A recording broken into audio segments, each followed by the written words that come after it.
Subscribe करें और bell दबाएं ताकि कोई खबर रह न जाए।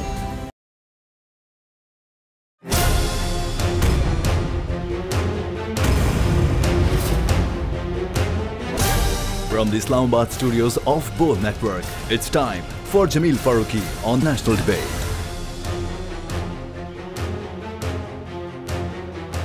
Good evening, welcome to national debate.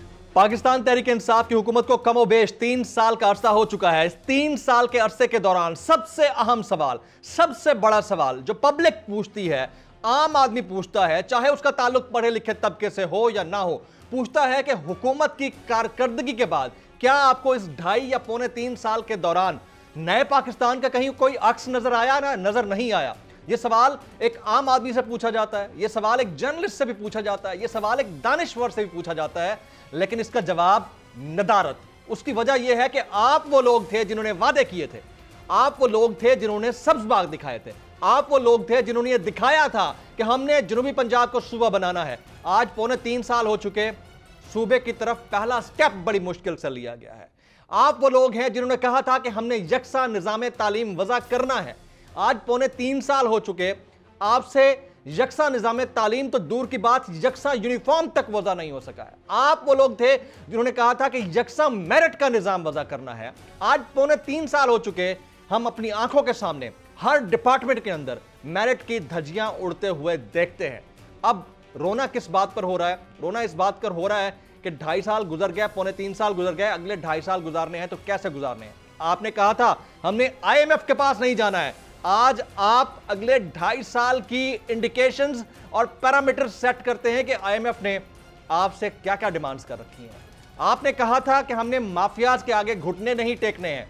आज आप कहते हैं कि आपके इर्द गिर्द जो बैठा है तो वो सिर्फ माफिया बैठा है। आपने कहा था कि एहतसाब यकसा बुनियादों पर होगा, चाहे आपकी अपनी पार्टी का कोई बंदा क्यों ना हो। आज बड़े बड़े जर्नलिस्ट दावा कर रहे हैं कि JKT से आपकी अंदरूनी खाना मुलाकातें हुई हैं। ये वो मामलात हैं, मसाइल हैं जिनके ऊपर सवालात उठते हैं। कब तक आप उस कल्चर सिस्टम का हिस्सा रहेंगे, उस कल्चर सिस्टम को प्रमोट करते रहेंगे जिसको कल्चर सिस्टम के खिलाफ आप हमेशा बात किया करते थे? आप बात करते थे कि स्टेटस को के खिलाफ आप खड़े हैं, आप बात करते थे कि आप VIP कल्चर के खिलाफ खड़े हैं, आप बात करते थे कि आप अपनी कारकर्दगी के हवाले से कौम को जवाबदेह होंगे, चाहे 100 रोजा प्लान हो या 6 महीने की बात हो या 2.5 साल की बात हो। आज फिर आप अपने दौरे हुकूमत का मलबा गुज़िश्ता अदवार पर डालने का कल्चर प्रमोट कर रहे हैं, तो उस कल्चर से कब जान छूटेगी? ये वो मसाइल हैं, ये वो मामलात हैं, ये वो बुनियादी सवालात हैं जिनके जवाबात एक लेमैन तो लेमैन की हैसियत से दे सकता है, लेकिन एक दानिश्वर से पूछना बहुत जरूरी है। Agenda on the national debate पर बात करने से पहले हम बात करेंगे ट्रेंडिंग टुनाइट की। ट्रेंडिंग टुनाइट आज का हमारा हैशटैग है नया पाकिस्तान। हैशटैग नया पाकिस्तान। मुझे जमील फारूकी कहते हैं। आप मेरा प्रोग्राम नेशनल डिबेट बोल न्यूज पर मुलाजा करते हैं। ऑन द डिबेट टुनाइट आज के हमारे मौजूद मेहमान हैं सीनियर तज्जियाकार, सीनियर सहाफ़ी, कॉलम निगार, दानिश्वर नक्काद जनाब हसन निसार साहब। मैं मारूफ कॉलम निगार, तज्जियाकार, दानिश्वर और नक्काद जनाब हसन निसार साहब को प्रोग्राम में खुश आमदीद कहता हूं। हसन साहब, आपने वक्त निकाला, आपका बहुत बहुत शुक्रिया। पब्लिक हमसे सवाल करती है और अक्सर सोशल मीडिया पर सवाल करती है कि 2.5 साल हुकूमत के गुजर गए हैं, क्या आपको नए पाकिस्तान का कहीं अक्स नजर आया? तो हमारी तो एक लेमैन वाली नजर है, शायद उतनी उम्र भी नहीं है कि इस अंदाज से हम तज्जिया कर सकें। यही सवाल मैं आपकी जानिब थ्रो करता हूं कि क्या आपको हुकूमत की 2.5 साल कारकर्दगी के बाद नए पाकिस्तान का कहीं अक्स नजर आया? हसन निसार साहब। देखें भाई, इसमें एक मैं बड़ी आपको दिलचस्प बात बताऊं कि जब ये इन्होंने ये टर्म कॉइन की और फ्लोट की नया पाकिस्तान की, तो मैंने उस वक्त एक कॉलम लिखा था कि ये बहुत मनहूस इस्तिलाह है। ये भुट्टो ने फॉल ऑफ ढाका के बाद इस्तेमाल की थी कि हम एक नया पाकिस्तान बनाएंगे। वो लोगों को बहलाने का एक तरीका था। नया पाकिस्तान क्या बनाना तुमने? आधा गवाह बैठे हो और अब तुम लोगों को कह रहे हो मैं नया पाकिस्तान बनाने। अच्छा, इस तनाजुर में मैंने कहा था कि इस इस्तिलाह से गुरेज किया जाए। ये एक इसका बैकग्राउंड बहुत मनहूस है। अच्छा, ये सिंबॉलिक सी बात है। तो आपके सवाल पे मुझे याद आ गई, और जहाँ तक नए पाकिस्तान का ताल्लुक़ है तो वो एक मिसरा बड़ा मशहूर है, सबात एक तगय्युर को है ज़माने में, सिर्फ नयापन ही है जिसको सबात हासिल है। नई महंगाई है, नए जराइम हैं, नए मुजरिम हैं, नए नए इंकशाफात हैं, नए नए माफियाज हैं, नए नए सियासतदान हैं। तो और आपको क्या नया चाहिए? 2 नए साल भी आपने भुगत लिए इस टाइम में, तो और मतलब इतना नयापन काफ़ी नहीं है। तो फिर हम ना ही समझे, मतलब आपको भी हमारी तरह I'm sorry, मैं इतना खिलखिला के हंस रहा हूँ, लेकिन क्या किया जाए, अब इस पे हंसा ही जा सकता है। नहीं, मोस्ट वेलकम, आप ठीक कर रहे हैं। अच्छा सर, ये बताइए कि ये मकालमे का हिस्सा, राइट। अच्छा सर, ये बताइए कि हुकूमत पॉपुलैरिटी उतनी ही है हुकूमत की, या हुकूमत की पॉपुलैरिटी में कमी आई है? क्योंकि हम देख रहे हैं कि ज़िमनी इंतखाबात में तो गवर्नमेंट बड़ा लैक कर रही है, बड़ी बुरी तरह से आ रही है। देखें, ये आप एक ऐसा सवाल कर रहे हैं जिसका जवाब देते हुए मुझे एम्बैरसमेंट इसलिए हो रही है कि जवाब इज़ टू ऑब्वियस। पहली बात तो ये है कि पॉलिटिकल पार्टीज़ इक़्तिदार में आने के बाद अगर अपना भरम भी रख लें तो बहुत बड़ी बात होती है। नॉर्मली यही होता है कि governments are not very popular, हमारे जैसे मुल्कों में ख़ास तौर पे। इतनी बड़ी मिथ बनता जा रहा था नरेंद्र मोदी, तो क्या बना उनका हाल में देख लें। अच्छा, इसी तरह पीटीआई का सच्ची बात यह है, एक तो होमवर्क ना करना, दूसरा ज़रूरत से ज़्यादा बढ़ के मारना, और सबसे अहम बात यह है, ये मैं भाई आपको बिल्कुल क्योंकि मेरा वो टाइप नहीं है, मेरी 28-30 साल की कॉलम नगारी की सारी तारीख उठा के देखें, मैं हुक्मरानों के साथ मेरी कभी बनती नहीं, इसलिए मैं डंडी शंडी मारने वाला बंदा नहीं हूँ। लेकिन जिस हालत में मुल्क इनको मिला, देखें इलेक्शन कैंपेन अभी शुरू भी नहीं हुई थी जब मैंने ये कहना शुरू कर दिया, लिखा भी और कहा भी और कई बार ये बात की कि पाकिस्तान के इक्तसादी बर्तन का पेंदा खाया जा चुका है। इलेक्शन की कैंपेन शुरू होने से पहले की बात है जी। ये मैं तकरार से कहता रहा, तो बिकॉज मेरी रस्मी तालीम है थोड़ी इकोनॉमिक्स की, तो बेसिक चीज़ों की मुझे बुनियादी किस्म की समझ है, तो मुझे उस वक्त भी अंदाज़ा था और मैं कुड़ता था। फिर मैं सोचता था कि यार इन्होंने कोई आउट ऑफ बॉक्स किस्म की कोई थिंकिंग है, कोई तैयारी है, इनके पास कोई मुझे बर्पा कर देने वाला कोई प्रोग्राम होगा और बड़ा कोई ज़बरदस्त होमवर्क होगा। बाद में पता चला कि इनको तो पता ही कख नहीं था, इन्होंने तो बिल्कुल अंधे कुएं में स्विमिंग सीखे बगैर छलांग मार दी है।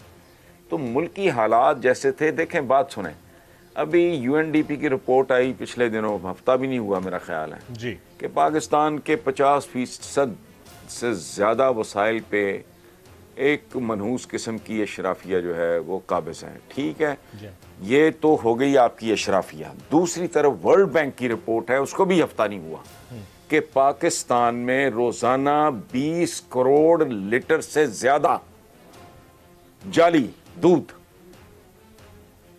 20 करोड़ लीटर से ज्यादा, बहुत बड़ा, आप अंदाजा लगाएं जरा, बहुत बड़ा नंबर है जी। शीरखार बच्चे निकाल दें तो ये आपकी आबादी से ज्यादा है एवरेज इसका 1 लीटर। यानी अवाम और अशराफिया दोनों। पहले मैं अपनी गलती का, हिमाकत का खुद एतराफ़ कर रहा हूँ आपके प्रोग्राम में कि मैं एक ज़माने में अशराफिया को बदमाशिया और गाली शाली इनका मैं बहुत लते लेता रहा इनका, लेकिन मेरा थीसिस तब्दील हो गया है कि अवाम को अवाम से बचाओ।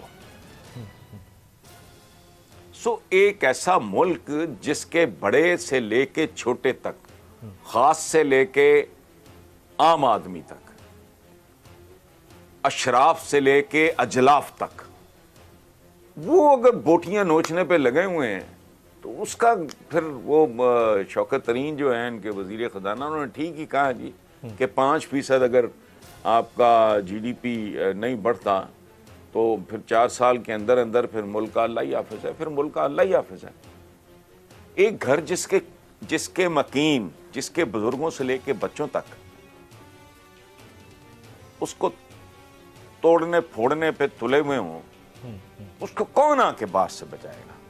फिर अल्लाह ही है को कर्म कर दे तो, अदरवाइज इसमें इसलिए मैं ये थोड़ा अगर जिम्मेदारी हो आदमी में थोड़ा फहम हो तो इनको ब्लेम आप कर सकते हो अदम तैयारी का, ना तजर्बाकारी का, बड़कबाजी का। बाकी मुल्क जिस हाल में मिला है तो खुदा की पनाह, इनको थोड़ी सी भी अकल होती तो ये जोड़ तोड़ करके हुकूमत ना बनाते। उन्होंने कहा चलाओ जरा इसको अपने मंतकी अंजाम तक पहुंचने दो, उसके बाद जितने फैसले जो अच्छा आपका जुडिशियल सिस्टम है। मैं आज ही पढ़ रहा था प्राइम मिनिस्टर का, वो कह के पागल हो गया भाई। आपका क्रिमिनल जस्टिस सिस्टम क्या सारे का सारा ही, it punishes the poor and protects the rich. आज इमरान खान का वो स्टेटमेंट है प्राइम मिनिस्टर का, सारे अखबारों की लीड है, ये सुपर लीड है जी। तो क्या है वो, तो इंकशाफ कर रहे हैं आप। खुद प्राइम मिनिस्टर कह रहा है 50-50 सालों के मुकदमा के फैसले नहीं होता और ये नहीं होता वो नहीं होता। Who doesn't know? आपका तो कोई सिस्टम ठीक नहीं। पूरे का पूरा मुल्क झूठ और तजादात पे और मुनाफकत पे चल रहा है। मैं 1000 बार ये बात कर चुका हूं, कुछ समझ नहीं आती, कोई ये सर क्यों नहीं पकड़ते, इनके खोपड़ियों में भेजा नहीं है। मैं ये कहता हूं करप्शन की मूजत तो रियासत है। मुझे बता दें कि एक SHO के इख्तियारात के साथ एक SHO की तनख्वाह में एक 7-8 अफराद का, कोई 2 बूढ़े, कोई 3-4 बच्चे, कोई मियाँ बीवी, हाउ कैन दे सर्वाइव? झूठ पे खड़ा है सारा निजाम भाई मेरे, कैसे आपको समझ नहीं आती? हाउ, समझा दें आप। SHO का टेक होम देखें, उसके बाद उसकी आप जिंदगी देखें तो सारा कुछ समझ में आ जाएगा। हसन साहब, कदा कलामी की माजरत, आप SHO की बात कर रहे हैं। गुज़िश्ता दिनों एक वीडियो बड़ी वायरल हुई थी फिरदौस आशिक आवान साहिबा की और असिस्टेंट कमिश्नर साहिबा की। तो आप ब्यूरोक्रेसी में जरा निचले तबके की तरफ चले जाएं, जो स्टार्टिंग पे होता है लाइक असिस्टेंट कमिश्नर, उसकी तनख्वाह देख लें। अगर आप उसको बहुत ज्यादा लीवरेज दे दें, 65,000 से 80,000 के दरमियान तनख्वाह है, 3-3 गाड़ियां रखी हुई हैं, घर में 6-6 ACs हैं, मुझे बताइए कि वो घर का खर्चा कैसे अफोर्ड करता है? जब सिस्टम, आप बिल्कुल दुरुस्त फरमा रहे हैं कि जब सिस्टम में आपको लाया ही इसलिए जाता है कॉम्पिटिटिव एग्जाम्स के बाद कि आपने आना है और करप्शन करनी है, तब आपका घर चलेगा, वरना नहीं चलेगा, तो फिर हम ब्लेम किसको दे रहे हैं? बिल्कुल ठीक है, बिल्कुल ठीक है। मेरा तो, मैं ये लिख चुका हूं कि ये उन रियासतों में से है, ये निजाम बेसिकली गन पॉइंट पे इंसान को करप्ट बनाता है।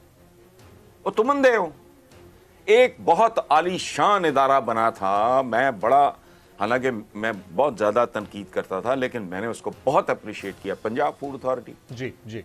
अब रिसेंटली मुझे पता लगा, मैंने कहा मर गई है, सो गई है, किधर गई है अथॉरिटी? तो मुझे 1-2 ब्यूरोक्रेट्स ही थे, उन्होंने मुझे बताया कि जी को नई थ्योरी फ्लोट की है पंजाब गवर्नमेंट ने कि यार ये जो जाली दूध वगैरह, ये इस तरह के कारोबार हैं, इनको सील ना करो, इससे बेरोजगारी बढ़ रही है, इससे फलां बढ़। मैं हैरान रह गया, भैया आप चोरों डकैतों को भी पकड़ना बंद कर दो, जाहिर है वो भी तो बेरोजगार होते हैं ना। जब आपकी कानून नाफिज करने वाली एजेंसीज मुतहर्रिक होती हैं, इफेक्टिव होती हैं, तो चोर डाकू बेचारे बेकार हो जाते हैं, जिस्म फरोशी बढ़ जाती है, फलाना हो जाता है, टमकाना हो जाता है। ये तो लॉजिक है। ये एक बहुत ही अजीबो गरीब किस्म की सूरत हाल है। यहाँ मैं तो कहता हूँ कि अगर कोई ऐसा कोई तिलिस्मी चिराग हो कि यहाँ करप्शन खत्म हो जाए, एमी मैं एक मफरूजा है, तो 6 महीने के अंदर अंदर आपकी पौनी आबादी वैसे मर जाएगी, भूख से मर जाएगी। चली करप्शन पे रहा है। मुझे समझा दें आप, यूनिवर्सिटी का एक जो फंक्शनरीज हैं, एजुकेशन में देख लें, हेल्थ में देख लें, ये बाकी ब्यूरोक्रेसी में देख लें, या आप जिधर चले जाएं, ये जो प्राइवेट सेक्टर है वहाँ को रिस्पेक्टेबल बड़ी तनख्वाहें, पैकेज वगैरह ये वो, लेकिन वहाँ में नहीं। बाकी क्या है, रुपए की हैसियत कोई नहीं रह गई, इसकी औकात कोई नहीं रह गई रुपए की। इसमें जिसका 50, 60, 70, 80 हज़ार, लाख, 2 लाख, 2.5 लाख, भाई लाखों में बच्चों की फीसें हैं आजकल। कैसे चला रहे हैं भाई? ये कोई टाट स्कूलों में तो बच्चे नहीं पढ़ा रहे हैं, ऊपर से लेके नीचे तक। अच्छा, खुद प्राइम मिनिस्टर का अपना ये कहना है, जरा गौर करें जी। शुरू के दिनों में अगर आपको इफ यू कैन रिकॉल जी, इमरान खान ने कहा था कि मेरा इस तनख्वाह में गुजारा नहीं होता। इलॉजिकल स्टेट है, बिल्कुल बिल्कुल गैर मंतकी है। और बिल्कुल ठीक है, प्राइम मिनिस्टर का टेक होम क्या है? बाकी ये लल्ले तलल्ले जो क्या कर रहे हैं आपने भाई। और करप्ट आप करने का एक और तरीका है, आप ये चीफ सेक्रेटरी का या ये जो आईजी ये वो वगैरह वगैरह, इनके घर देखो, इनके मुंह को खून लगा देते एकड़ों के घरों का। इन्हें तो हॉल आते होंगे कि जिस दिन मैं रिटायर हूं, मुझे तो असल औकात में हूं, तो मैं तो 10 मरले का घर नहीं बना सकता। आदत पड़ गई है बच्चों को भी एकड़ों के घरों की। ये तजादात का तूफान है इस मुल्क में डे वन से। और ये मजहबी तबके में, मसलन में एक मिसाल है, रस्ते के हुकूक हैं, हमारे आका का फरमान है। आप उस कानून को, उस हुक्म को, उस हिदायत को आप रोंते हैं उन्हीं के नाम पे। कैसे? जुमा है, सड़क रोक लो। अब मुझे बताए कोई, जिसका दिल करता है मेरे साथ बहस करके देख ले। रस्ते के हुकूक के ये बात खिलाफ है या हक में है? बताओ मुझे। बिल्कुल सारा जोर आपका जवाहिर पे है। ये अभी मैंने दूध की बात की, 20 करोड़ लीटर से ज्यादा 2 नंबर दूध। हज भी माशाल्लाह, उम्रे भी हो रहे हैं, मस्जिदें भी भरी हुई हैं, इत्काफ में भी बैठा जा रहा है। इज्तिमाई कैरेक्टर देख लें आपका, सब हैरत होती है। मैंने कहा ना, तजादात और मुनाफकत हर जगह। तो इसलिए इसका सर पैर ढूंढना। और हमारी हुक्मरान जो है ना, एलीट जी, हुक्मरान तबका, ये इंटेलेक्चुअली बैंकरप्ट है। ये पाकिस्तान तो अल्हम्दुलिल्लाह, अल्लाह का शुक्र है, अभी तक दिवालिया नहीं हुआ। अल्लाह ना करे कभी ऐसा वक्त आए। ये ज़हनी फिक्री तौर पे दिवालिया लोग हैं। ये कूड़ा इकट्ठा करके कालीन के नीचे तुनने वाले लोग हैं। ये इनको पता कुछ नहीं है। अगर कभी कैबिनेट में कहें कि पाकिस्तान के संजीदा मसाइल पे बात तो करो, तुम्हारी आने वाली नस्ल जितनी 3rd क्लास क्वालिटी एजुकेशन, तो बहुत दूर की बात है भाई। प्राइवेट स्कूल को छोड़ दो, बाकी सारी आबादी, 2.5-3 करोड़ बच्चा आपका स्कूलों से बाहर फिर रहा है। जो स्कूलों में जा रहा है वो स्कूल थोड़ी है, वो तो चंडू खाने हैं। वहां तो क्वालिटी अलफनार बेबकरी 3rd क्लास कंटेम्प्रेरी हम असर इस अहद से जुड़ी हुई तालीम, उस लेवल की तालीम प्राइमरी नहीं है। और इन बच्चों ने तो 15-20 साल के बाद मुल्क संभालना है। बिल्कुल दुरुस्त। क्या प्रोड्यूस कर रहे हो तुम? Population management. कभी सुना है किसी की जरूरत हुई हो ये बात करे? ओ भाई, अगर हमारी तालीमात में एतदाल और म्याना रवी का हुक्म है, तो भाई मेरे, आप बताओ मुझे, बच्चे पैदा करने में एतदाल और म्याना रवी किधर गई भाई? तो जमाने बीत गए। कुरानिक विजडम है कि मोमिन अपने असर के साथ हम आहंग होता है, जिस शहद में जी रहा होता है उसके तकाजों को समझता है। तब आपको मैन पावर की जरूरत थी, अब दुनिया और है। अब तादाद की कोई औकात नहीं है। इतने से यहूदियों ने नथ डाली हुई है सारी दुनिया को। अब तादाद नहीं, इस्तेदाद। 30 करोड़ नालायक से 50 लाख ब्रिलियंट आदमी, करोड़ गुना बेहतर है। सर आप ब्रिलियंस की बात कर रहे हैं, आप ब्रिलियंस की बात कर रहे हैं जी। मैं यहाँ एक चीज ऐड कर देता हूं। आपने जिस तरह कहा कि कैबिनेट के अंदर कभी ये संजीदा मामलात के ऊपर बात करें तो हमें भी पता चलेगा कौन से मामलात के ऊपर संजीदगी है। मैं एक छोटी सी एग्जांपल देता हूं। एक बहुत ही बड़े वजीर हैं, मेरी बड़ी अच्छी गपशप है उनसे।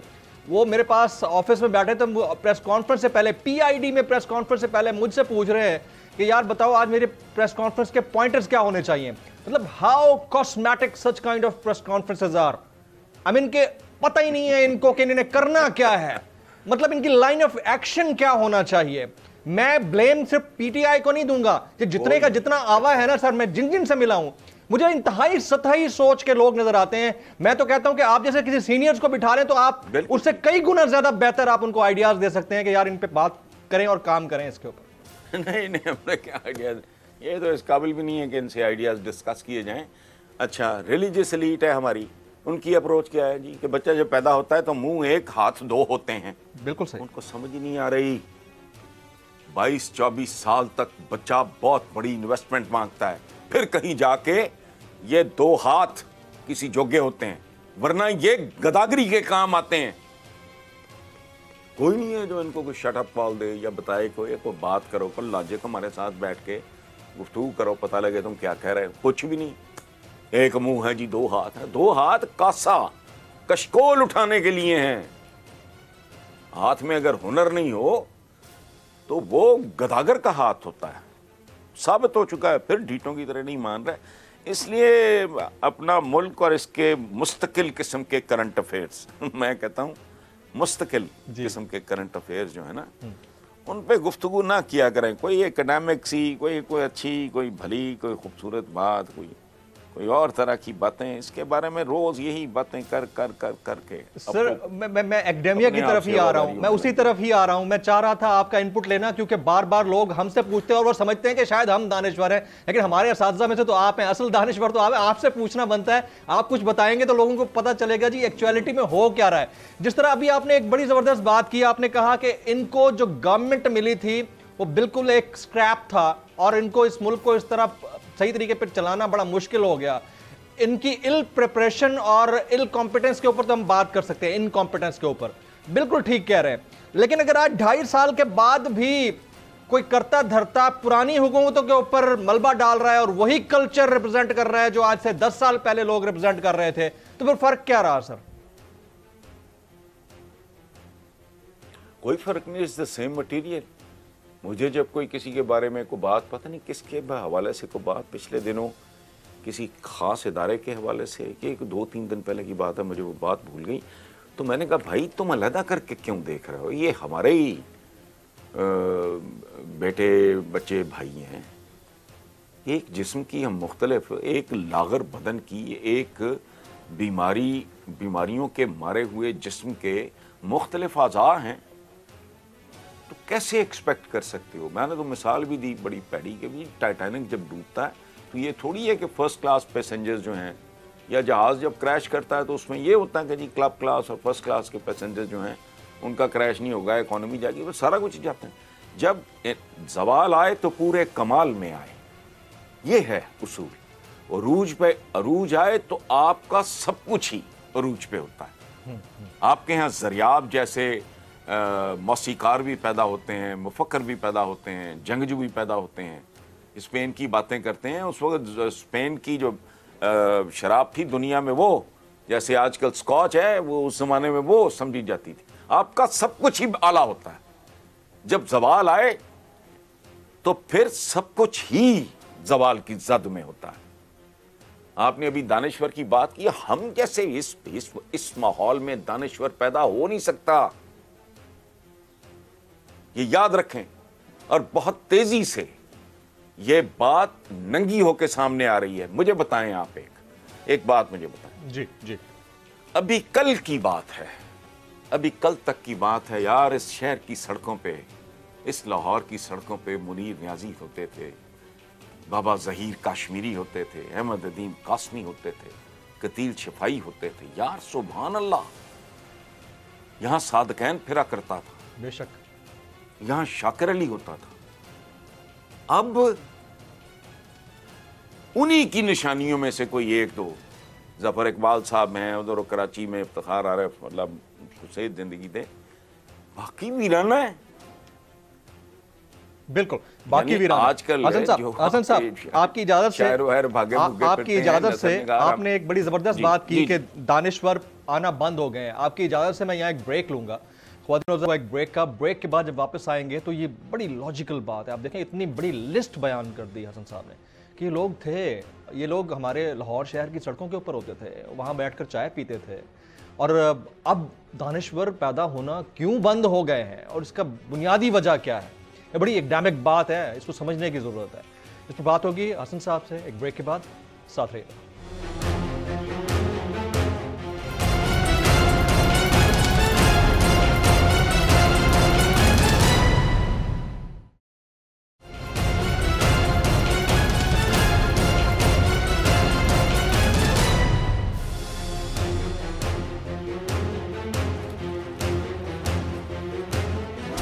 Welcome back. मारूफ कॉलम निगार, तज्जियाकार, दानिश्वर, सहाफ़ी, नक्काद जनाब हसन निसार साहब हमारे साथ इस 1-on-1 नशिस्त में मौजूद हैं। हसन निसार साहब ब्रेक से पहले फरमा रहे थे कि दानिश्वर अब कैसे इस अखलाकी इन्हतात के दौर में पैदा हों, तो क्या वजह है सर? बिल्कुल नहीं, सवाल नहीं पैदा होता। कल तक शहर की सड़कें जिन पे सागर सिद्दीकी से लेके अहमद राई होते थे, वे सारे लल्लू पंजू। एक ढंग का मुझे शायर बता दे, सवाए पुराने वक्तों की एक दो निशानियां जिनके मैंने नाम लिए। हर जगह इन्हतात है। कोई सादकाइन नजर आ रहा है दूर दूर तक आपको? कोई नो। कोई शाकिर अली नजर आ रहा है आपको? नो। कोई गुलजी नजर आ रहा है आपको? नहीं। सो अच्छा, गाने वाले आप देख लें। ये मैं कह रहा हूं, जब जवाल आता है तो फिर हर जगह जवाल जो है वो हर पेशा, हर मैदान, हर शोबा उसकी जद में आ जाता है। कल तक मेहदी हसन थे, नुसरत फतेह अली खान था जी, नूरजहां थी। अब ये लौंडे लपाटे जब मैं देखता हूं टांगों से नाचते हुए, बेहुदा शायरी, बेवजन शायरी, ये वेस्ट के चरबे हैं, वेस्ट के फजूल तरीन चरबे। कोई ऐसा गीत नहीं है जो याद रह जाने वाला। हमें 60-60 साल पुराने गीत आज तक हॉन्ट करते हैं। किधर गए मेहदी हसन, किधर गया मुनीर हुसैन, किधर गया नुसरत फतेह अली? ये फील्ड भी खाली हो गया। जिधर चले जाओ आप, अब रिंड प्रधान है आप। मुझे थोड़ी शर्मिंदगी हो रही थी जब आप मुझे दानिश जहाँ कहते हैं, हमारे मुहावरा है, आप बड़ी आजिज़ी का मुजाहरा कर रहे हैं, आप बड़ी इनकिसारी का मुजाहरा करते हैं। लेकिन सर मैंने कुछ दिन पहले एक ट्वीट किया था, मैं एक टेक्स्ट आपको पढ़कर सुनाता हूं। कुछ दिन पहले मैंने एक ट्वीट किया था, उस पर रिएक्शन लोगों का क्या था। मैंने ट्वीट किया कि घर में रहकर चूड़ियों और मेहंदी पे खुश हो जाने वाली लड़कियां और अब्बा के डर से मगरिब से पहले घर लौट जाने वाले लड़कों की प्रोडक्शन 1999 के बाद से बंद हो चुकी है। लिहाजा आप डिजिटल टपोरी कॉम पर गुजारा कीजिए, जिन्हें घर घरेती बोर करती है और अब्बा ओल्ड फैशन्ड फिश नजर आते हैं। तो सर इस पे बड़ी तनकीद हुई कि नहीं, अब भी बड़े अच्छे सुलझे हुए लोग मौजूद हैं, मुझे इर्द गिर्द तो नजर नहीं आते। हसन साहब बिल्कुल दुरुस्त कह रहे हैं आप, बिल्कुल ठीक कह रहे हैं आप। I agree with you. आप देखें, इसको छोड़ें जी। मैं एक बुनियादी बात, इसमें मैंने मेरा ख्याल है चंद हफ्ते पहले कॉलम लिखा था जी। आपके घरों के मेन्यूज तब्दील हो गए। जी हाँ। हमने वो, अब प्रॉब्लम ये है कि ये पास्ते और पिज़्ज़े और ये और वो, I have nothing against them, food is food, लेकिन आपकी तो सारी ट्रेडिशन, ये अगली नस्ल जो है, मेरा ख्याल है कि साग या पालक या मेथी या इस तरह की चीज़ें आफ्टर अनदर 20-30 ईयर्स तो लोग तो इनके नाम भूल जाएंगे, और बेशुमार चीज़ें हमारी ज़िंदगी से ऑलरेडी निकल चुकी हैं। जी हाँ। उस तरफ ध्यान नहीं जा रहा लोगों का, और आधे तीतर आधे बटेर ना ये पूरी तरह वेस्ट। और बात सुने, ज़िहनी तौर पे इतने हकीर हैं, इतने घटिया, वेस्ट के बारे में बूथा उठा के कह देंगे बेराह रवी का शिकार है। और बंदा पूछे, बेराह रवी का मतलब तो समझ, जिस मुल्क में रोज 20 करोड़ से ज्यादा बेरार हो वो है, या वहां उसको बेराह रवी कहते हो? उनको कहते हैं उरियानी फाशी। रमजान अल मुबारक में बच्चों के साथ ज्यादती की खबरें उसी तरह शाया हो रही। बेराह रवी कहां है? वेस्ट नहीं है। हमने उसको लिबास के साथ और मशरूबात के साथ और मलबूसात के साथ कंफ्यूज कर रहे हैं हम। बेराह रवी, और वहां को दुनिया में को कह सकता है कि 20 करोड़ लीटर डेली जाली दूध बनता है? बेराह रवी का शिकार तुम हो के वो हैं? तुम्हारा करोड़ों बच्चा स्कूल से बाहर धक्के खा रहा, बेराह रवी का शिकार तुम हो के वो हैं? शर्म भी नहीं आती? इतने ढीठ लोग हैं। उरियानी फाशी, अच्छा भी वहां उरियानी फाशी है। इल्म में जो मोमिन की खोई हुई मीरासी, वो दुनिया को लीड कर रहे हैं, डोमिनेट कर रहे हैं। अच्छा, चाइना के इमर्ज होने पे बगलें बजा रहे हैं। वो चाइना तुम्हारा को बरादर मुसलमान मुल्क है, वो तो उनका तो रिलीजन ही कोई नहीं, किस बात पे बगलें बजा रहे हैं? ये एक अजीबो गरीब तरह का बीमार दिमाग पैदा किए हमने। एबनॉर्मल, जो सामने पड़ी चीजें, सामने देख भी रहे हैं और नहीं समझ रहे, न सोचते हैं न समझते हैं, नजर आ रहा है। अच्छा, जिस पे लानतें भेजते हैं उन मुल्कों के वीज़ों के लिए, एड़ियां रगड़ते हैं, वहां जाके नौकरियां करते हैं, वहां जाके शादियां करते हैं, और कमाल की बात है यहां उनके जो ठेकेदार हैं उनको फहाशी और यानी बेराह रवी का शिकार, अहले मगरब फलाना टमकाना, वो हया करो। उनकी भीख पे पलने वाले वो, उन्होंने वो मज़ामीन ईजाद कर लिए हैं जिनके तुम्हें नाम नहीं आते। तो ये छोड़ो, ये हर जगह ही एक कहा ना कि वो गिरो तो साथ गिरे शान शाह सवारी भी, जवाल आए तो पूरे कमाल में आए, तो पूरे कमाल में आया हुआ है। मैंने तो सिंगर से लेके राइटर्स तक और पोइट्स तक आपको गिनवा दिए। माजी के मुकाबले का कोई एक है, अभी भांड से लगे फिरते हैं, अजीब अजीब से गाने गाते हैं, वो अजीब अजीब कॉम्पोजिशन होती है, मज़का खेज उनकी आवाज़ें होती हैं, शायरी उनकी बेतुकी होती है, बेवजन होती है 90%। वो एक दफ़ा वो मैंने किसी इंटरव्यू में कोई कह रहा था किसी को इंटरव्यू बात करते हुए कि आप तो हार्ट थ्रॉब हैं, वो मुझे मिल गया चंद हफ्ते बाद, मेरे छोटे भाइयों की तरह ही है, वसी शाह की बात कर रहा हूँ जी। तो मैंने उनसे कहा, मैंने कहा यार हार्ट थ्रॉब का मतलब जानते हो? वो कौन था विंगा चब्बासा? मैं तो उसके नाम से वाकिफ नहीं, तुम उसे संतोष कुमार और दिलीप कुमार बना के पेंट कर रहे हैं। वो था, मैंने कहा था कौन वो? बस चकला था एक, आप हार्ट थ्रॉब हैं, पता नहीं कोई ड्रामे रूम में करता होगा कोई। एक वो चपड़कन आती है डायरेक्टर आपका, उसने अभी पिछले दिनों को महीना डेढ़ महीना पहले की बात है, ये जो अर्तगल जी के बारे में उसने कहा कि जी बड़ा ही घटिया है फलाना है, और सुभान अल्लाह है, उस चपड़कन आती है कि घटिया तरीन अपनी मूवीज़ हैं, तुम्हारी अपनी फिल्म इंडस्ट्री जो है बिल्कुल ख़त्म हो चुकी है, उनके बलबूते पे तुम बाहर के, उनके मेरा सुल्तान तो तेरा सुल्तान और अर्तगल और फलाना टमकाना, उन पे तुम्हारे को टीवी शीवी सर्वाइव करना है, कुछ नहीं है, पल्ले नहीं तेला कर दी फिर दी मेला मेला, ये सूरत हाल है।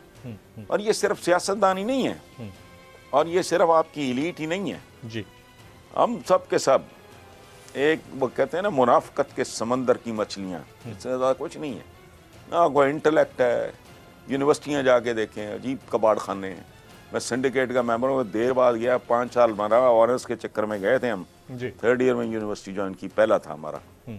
तो बड़े सालों के बाद जब मैं उस सिंडिकेट के चक्कर में मैं गया, तो वो इतने डिपार्टमेंट, मैंने कहा हाँ वो सारे हमें लग रहा था जैसे ये को मेला मवेशी हैं, सुथने पहनी हुई, जॉगर पहने हुए नीचे, कोई ड्रेस कोड नहीं, कोई तरतीब नहीं, जैसे भेड़ों का को बड़ा खोल दे, 20 इधर भाग जाएं, 10 इधर जा रही हूँ, 5 उधर फिर रही हूँ, इस तरह अजीबोगरीब किस्म का माहौल था।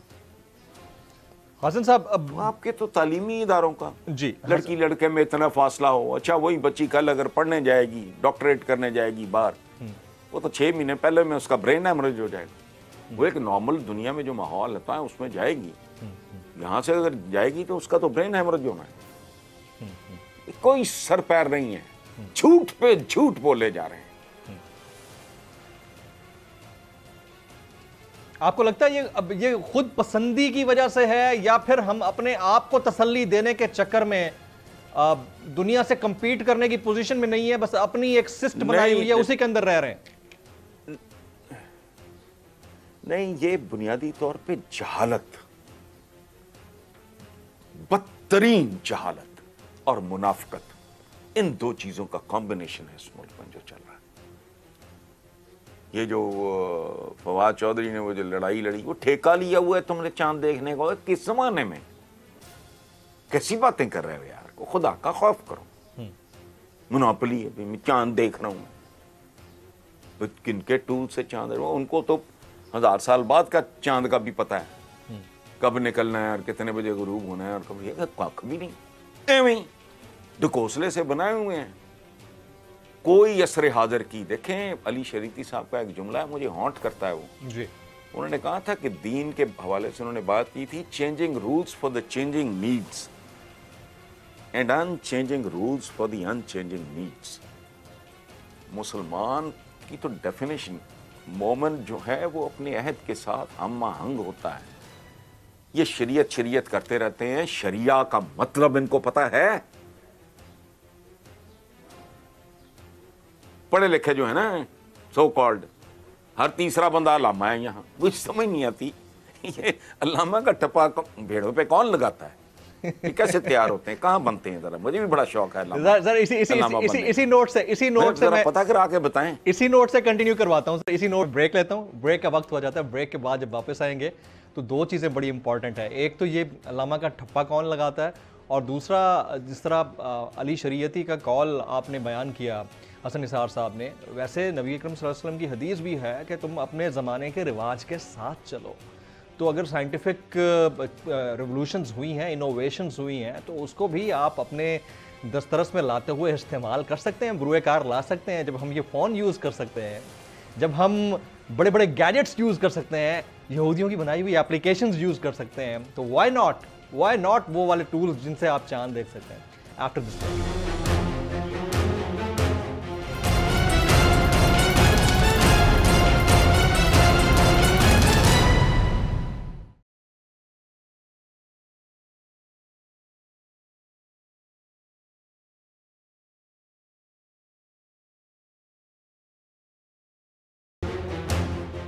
Welcome back. मारूफ दानश्वर तज्ज़ियाकार कॉलम निगार जनाब हसन निसार साहब हमारे साथ मौजूद हैं। ब्रेक से पहले हम अल्लामा बनने और बनाने के हवाले से बात कर रहे थे, किस तरह बनते होते हैं। हसन साहब आप ज़्यादा बेहतर रोशनी डाल सकते हैं। बाय द वे यहाँ तो किसी को भी बना देते हैं, एक पगड़ी पहना के अल्लामा बना देते हैं। अच्छा मैं आपको मज़े की बात बताऊँ, कुछ दिन पहले एक वीडियो वायरल हुई और मैं हैरान हो रहा था।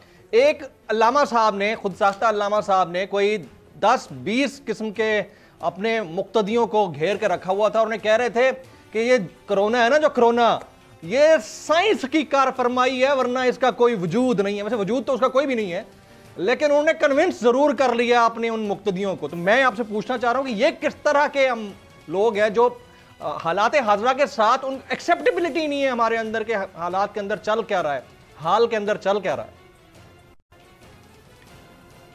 देखें, बात सुने, आपके हर शोबे की जो लीडरशिप है ना, वो ज़हनी और फिक्री तौर पे कंगाल है।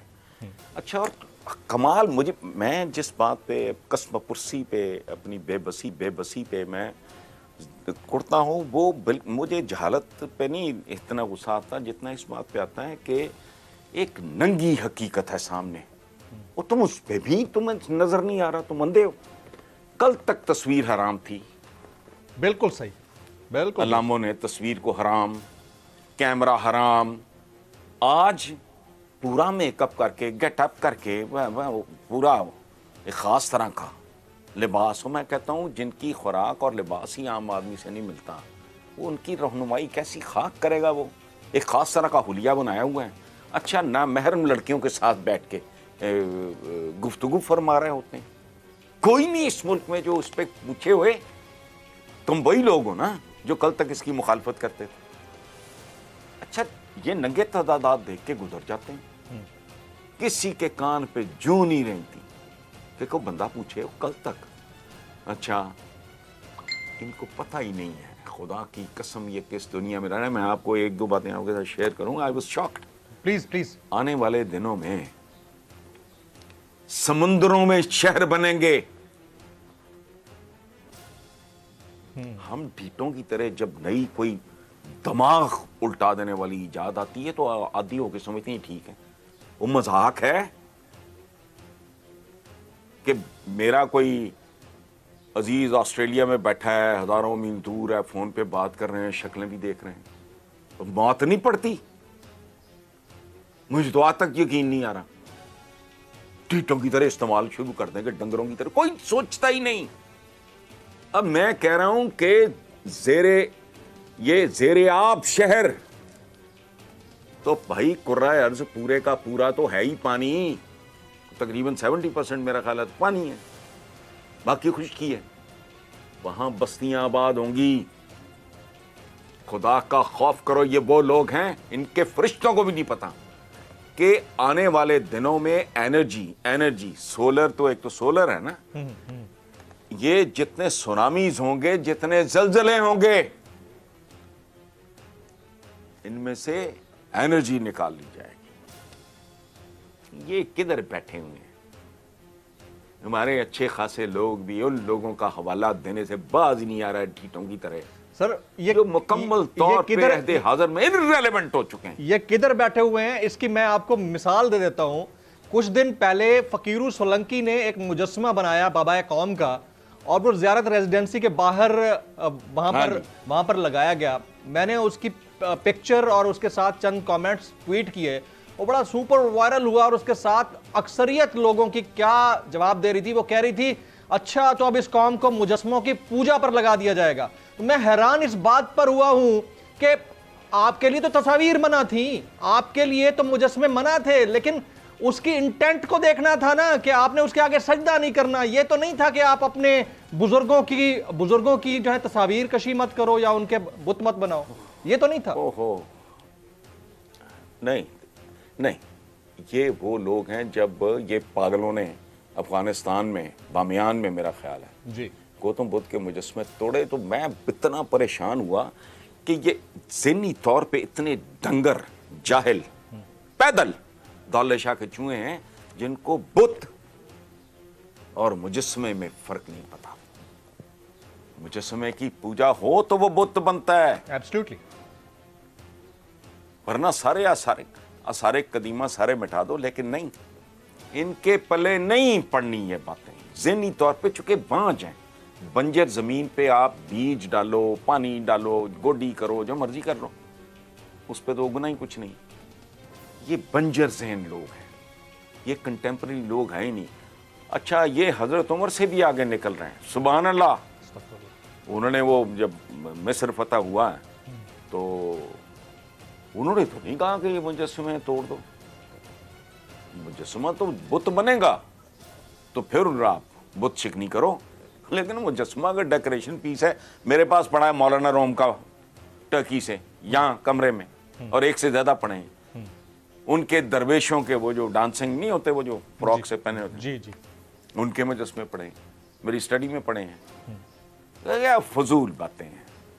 अच्छा, और जिन्होंने लिबर्टी, स्टैचू ऑफ लिबर्टी लगाया हुआ है, वो दुनिया पे राज कर रहे हैं। तुम वो वहाँ फहाशी है और यानी है, आज तुम्हें वीज़ा मिल जाए, वहाँ नौकरी मिल जाए, तुम बूढ़े माँ बाप को भी छोड़ के भाग जाओगे। लेकिन नहीं, बिल्कुल एक अजीबो गरीब माइंडसेट है, उसी का नतीजा है। राइट। अच्छा सर, अशराफिया अकेली नहीं, अशराफिया तो हाँ जी जी।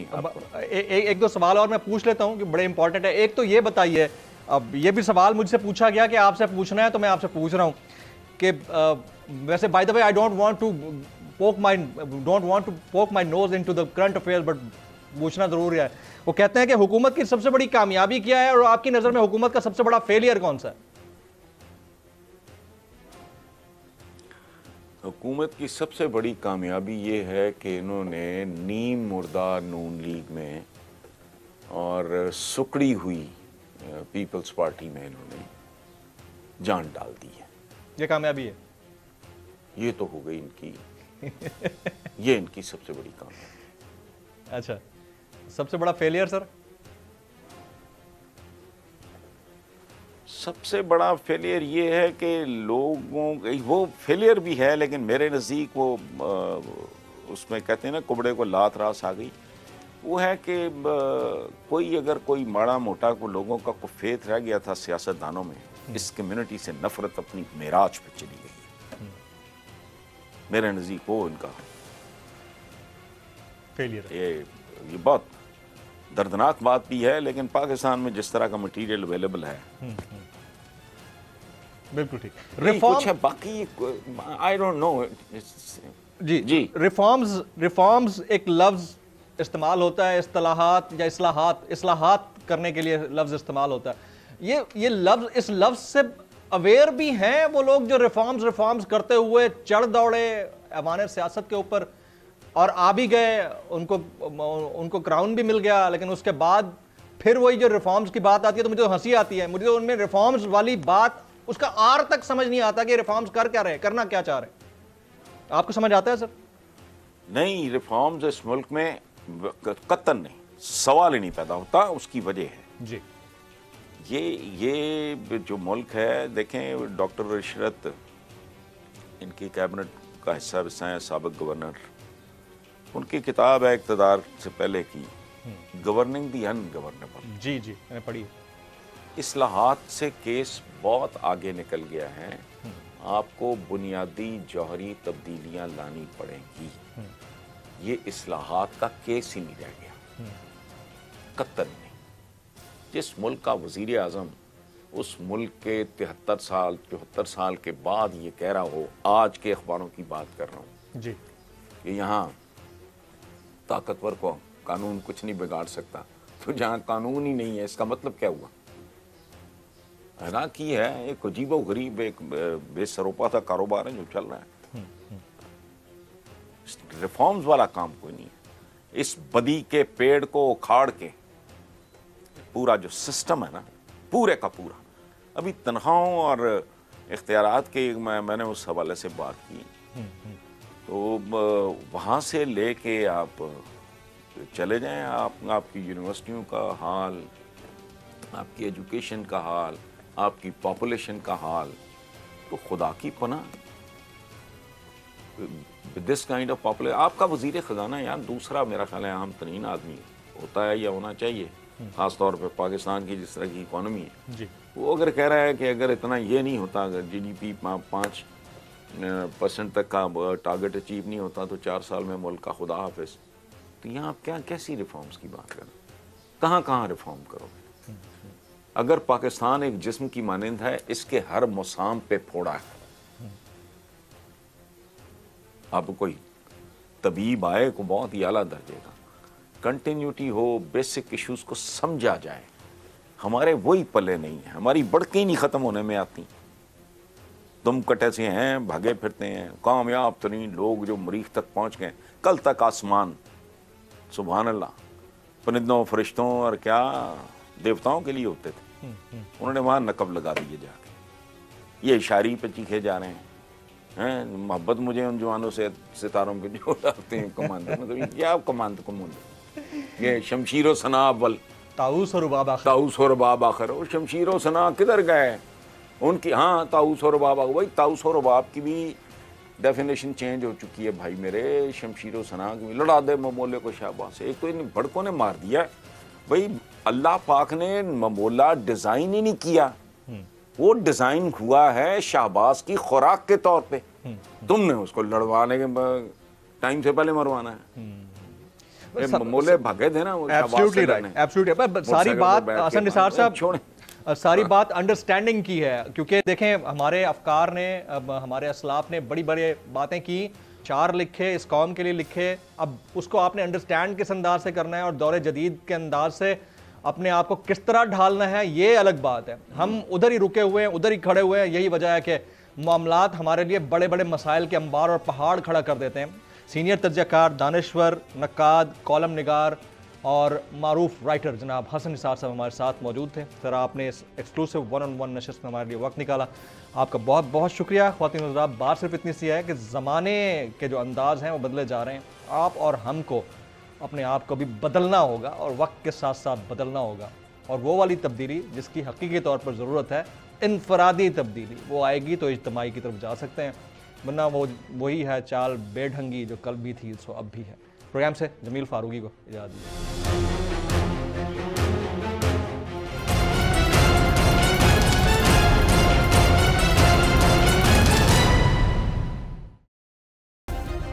सब्सक्राइब करें और बेल दबाएं ताकि कोई खबर रह न जाए।